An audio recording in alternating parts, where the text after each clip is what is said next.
طبعا ناو پانۆرامای ڕۆژنامەگەری کوردی لە کوردستانەوە بۆ کوردستانی نوێ تاان بۆ مانای کە یەکەم ڕۆژنامەی کوردی کە دەرچووە لە 1990 ڕۆژنامەی کوردستان بووە و دوا ڕۆژنامەش کە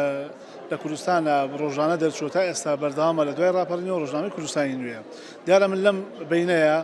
چەندین ڕۆژ بەرجی یەکەمی چەندین ڕۆژنامە و گۆڤارم نمایش کردووە لەم پێشنگایە کە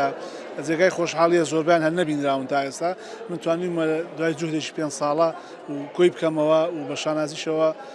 بە هاوکاری کۆمەلگای پەروەردەیی مارگرێت توانیم چاپیان بکەم و لە هەڵەبجە نمایشیان بکەم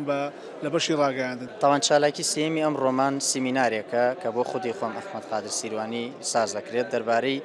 ساختکردنەوەیکی نوێ بۆ یەکەمین ژماری ڕۆژنامەی کوردستان. لەم سیمینارەیە من تیشکە خەمە سەر ئەوەی کە ئەم ڕۆژنامەیە بە بۆچوونی ئێمە ئەوەی من پێیگەشتم 21 نیسانی 1990 دەرچووە ئەمەش بە پشتبەستن بە کۆمەڵێ بەڵگە و دەلایل پێشە شتێک دوو مامۆستای بەڕێز مامۆستا فەرهاد شاکەلی و دکتۆر مەقدی سەپان لەسەر ئەم بابەتیان نووسیوە تا ڕادەیەک مامۆستا فەرهاد شاکەلی باش لەسەری نووسیوە کە بە کۆمەڵێ بەڵگە و دۆکیومنت سەلماندوێتی کە ئەم ڕۆژنامەیە 21 نیسان دەرچووە لە ژمارە 413 ڕۆژنامەی ئاسۆیا بڵاوی کردووە تو ساڵی 2007 منیش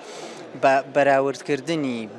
ئەو بەروارانی کە ڕۆمی و کۆچین ساڵی ڕۆمی و کۆچی لەسەر ڕۆژنامەکە نووسراون بە بەراوردکردنی ئەمانە بە ساڵی زاینی و بە بەرواری زاینی ئەو ساختکردنەوەیم کە کردووە بۆم دەرکەوتووە کە یەکەمین ژماری ڕۆژنامەی کوردستان لە 21 نیسانی 1990 دەرچووە.